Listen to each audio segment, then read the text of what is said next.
You're open to it? Okay. Yeah, it's just like a little trial, like for maybe a day or two. We can sit together because we both have a free period right now. I'm assuming you have a free period right now because you're here and I'm here. And if it works out, then we could be best friends and we could spend every free period together as long as it's like reasonable, you know what I mean? And we can like make our schedules match each other's, and we can make sure that we take similar classes next semester, and we can do all of the things that best friends do. Yeah? Okay. Do you already have a best friend? Okay, I don't have a best friend either. I have a lot of friends, but I saw you sitting here and I thought that you just looked really cool. I really like the way that you move your arms, and so I thought that it might be possible to be best friends maybe, because I've been looking for a best friend. Okay, I'm glad you'll let me try to be your best friend. Can I show you my lunchbox? I just got it a couple weeks ago and I've been trying to memorize it. Yeah, it's like memorizable because it has all of the dinosaurs, or not all of the dinosaurs, but it has a lot of dinosaurs on it. And so I've been trying to memorize their names and their diet and how big they are, because I'm not too much of a dinosaur connoisseur. I think people who are you good at dinosaurs? You're pretty good at dinosaurs? Maybe you could teach me even more than my lunchbox then. Because I'm not very good at dinosaurs. But just from looking at my lunchbox, which has a whole bunch of different dinosaurs, I've already learned a good bit, honestly. Because I didn't even know that long necks were called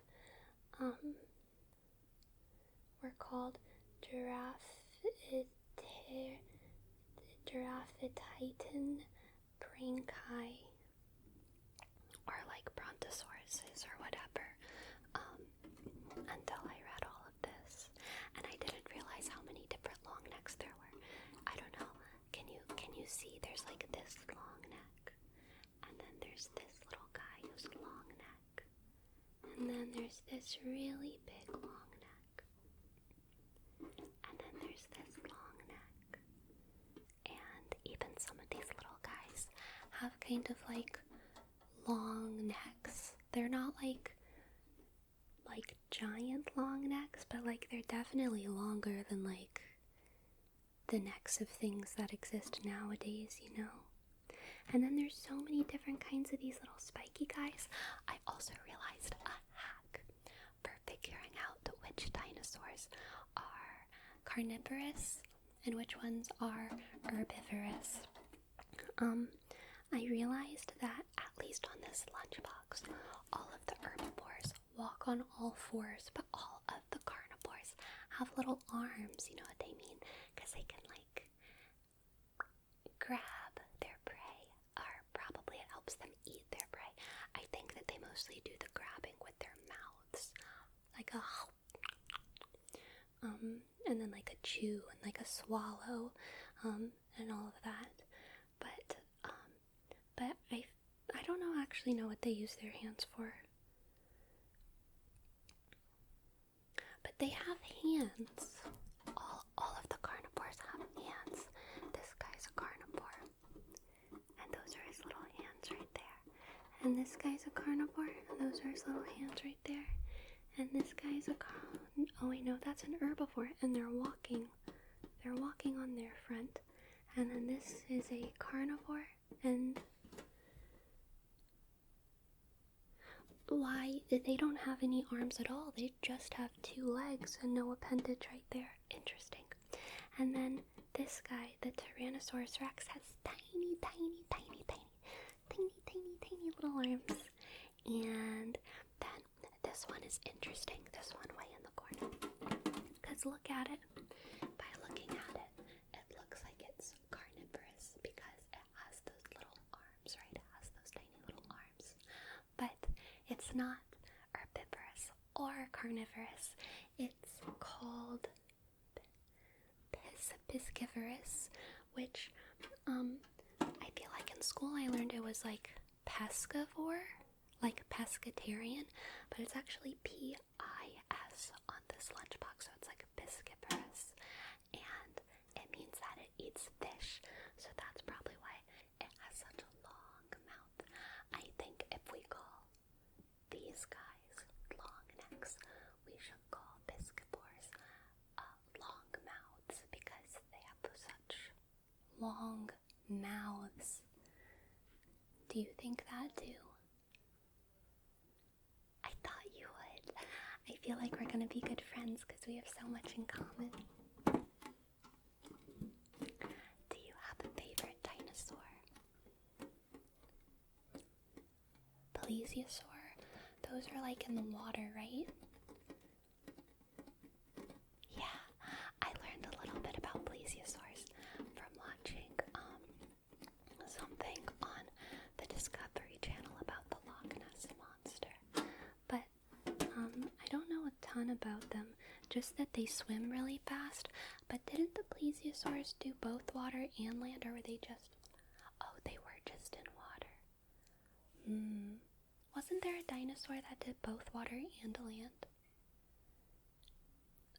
Oh, you don't know. Gotcha. Well, that's okay. Maybe you'll remember it later.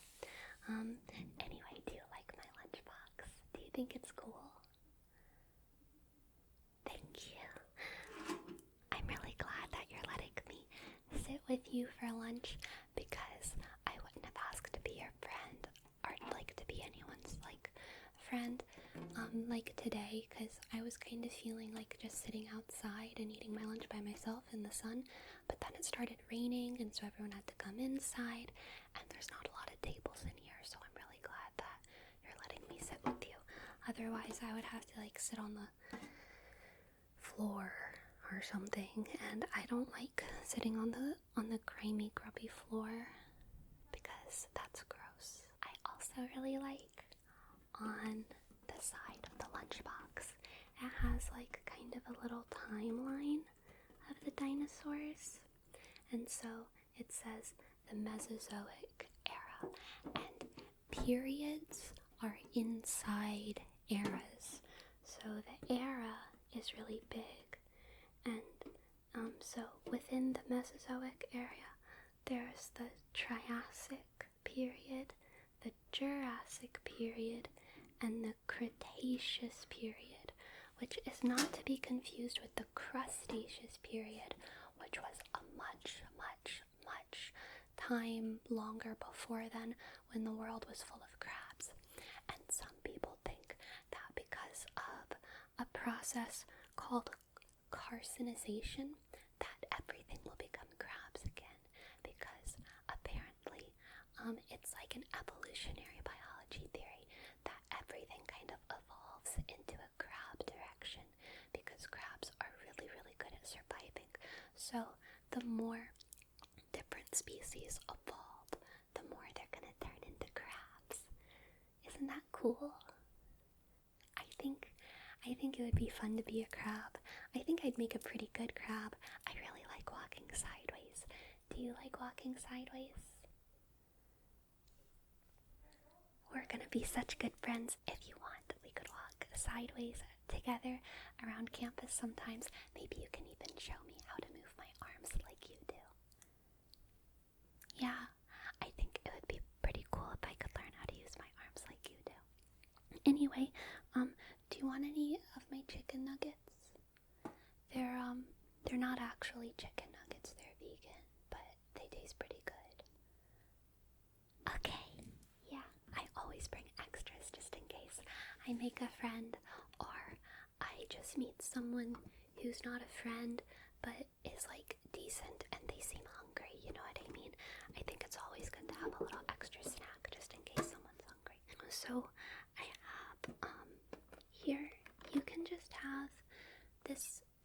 There's 2 chicken nuggets in here. You can have both of these if you want. Do you want them? Okay. Do you want them like one at a time? Oh, you want to feed yourself? That makes sense. Well then, I'm gonna keep the little silicone cup because I don't want it to, I don't want you to keep it because I like to keep my things organized. But you can have both of these chicken nuggets if you want them. Do you still want them? I know I just squeezed them a little bit. I got excited. Okay, there you go. I'll put them on your plate for you. There you go. Yeah, they fit perfectly in the corner of your plate. Oh, your plate's so cute now with 2 little chicken nuggets on it. I also have an apple for myself. I've been really liking sugar bee apples. They have this really cute sticker. I think this sticker is like among the cutest of all of the apple stickers. I honestly think that they're just the cutest stickers to have ever hit the apple market because they're such a nice warm color and they really complement the yellow of the apple. They're like really almost the same color and they're in such a cute little shape, you know, they look like little hexagons, little beehive hexagons, and they even have like a little mascot bee guy, and I think that they're super cute. I don't think you could really ask for anything more from an apple sticker. I have a ton of these stickers. Do you want to keep this one? I can give it to you if you'd like. You can put it on your forehead, or I can put it on your forehead for you. Okay. There you go. Right there. I think I got it in the perfect spot. You look so cute. Okay, I also have one of these little fruit packs. I really like these. The brand is Gutsy and it's gut healthy snack fruit, and this one is flavored with banana, apple, berry, and pomegranate. I don't know what kind of berry, that's kind of vague. But they also have some prebiotics in them, and they taste super delicious. I feel like these kinds of things used to be kind of marketed as like baby fruit or baby food, but then they started marketing them towards adults, and then the world got like markedly better because now we can eat these things too. And they just taste so good.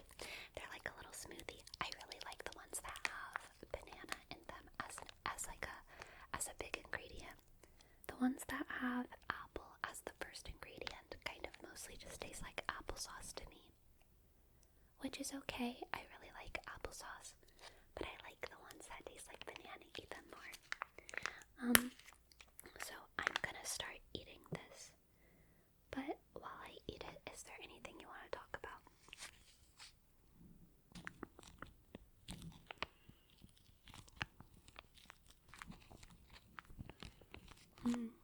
Do you like that class? Oh, you don't because the professor's mean. That's horrible. I'm so sorry they did that to you. What else did they do?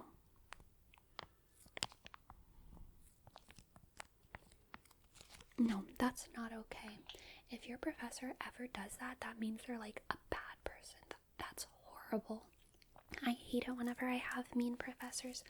I hate it so much whenever they're unfair, but I always follow the rules anyway, so they never realize how much that I hate them, and sometimes that makes me feel conflicted because oh goodness, sometimes I just feel like I could break the rules. But I never do, so I feel like they think I like them. The professors that I like and the professors that I hate, I really treat them the same, so I have like complicated emotions about it. Like maybe I'm being fake, but I just don't want to get in trouble. It's very unfair. It's a power dynamic, but I would never share my chicken nuggets with them. That's for darn sure. If I ever had a professor that did that kind of thing to me, I would share my chicken nuggets with the campus squirrels before I shared them with that professor. Would you share your chicken nuggets with the professor? Good. They don't deserve them, especially that one.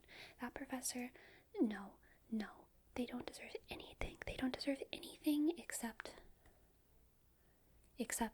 basic school level obedience, you know? You all you have to do is follow the rules. It's not like you have to like be nice. I mean, I guess I'm kind of bad at that though, but I think that there are ways to follow the rules and also not end up being nice, you know what I mean? Like, you can follow the rules with a big ol' frown on your face because they're so bad and mean. Or you can always walk sideways in their class and pretend to be a crab. They probably wouldn't like that. What do you usually do after your lunch break? Do you go back to class or do you have another, like, break period? You like to take a nap? I've never done that before, but I guess taking a nap after food does kind of make sense. So, do you, like, want to go to sleep, like, right now? Like, now's the time that you sleep? Okay. Do you sleep here? And or do you go somewhere else? Okay. Well, I don't know if I could fall asleep right now because I'm pretty excited about meeting you and I have some homework to do. But maybe if you want, I could play with your hair while you sleep or something. Or it could like help you get to sleep. Can I play with your hair maybe? Yeah. Okay, I'm not gonna talk or anything, okay? I'm just gonna be really quiet. I might whisper some things, but I'm not gonna be loud because it's pretty loud in here. And you know, I don't want to be causing any more noise because that would be obnoxious while you're trying to sleep. Okay, yeah, close your eyes. I'm gonna play with your hair. Is there a specific way that you like to have your hair played with? Or do you like it kind of, like pretty much any way? Like, do you like long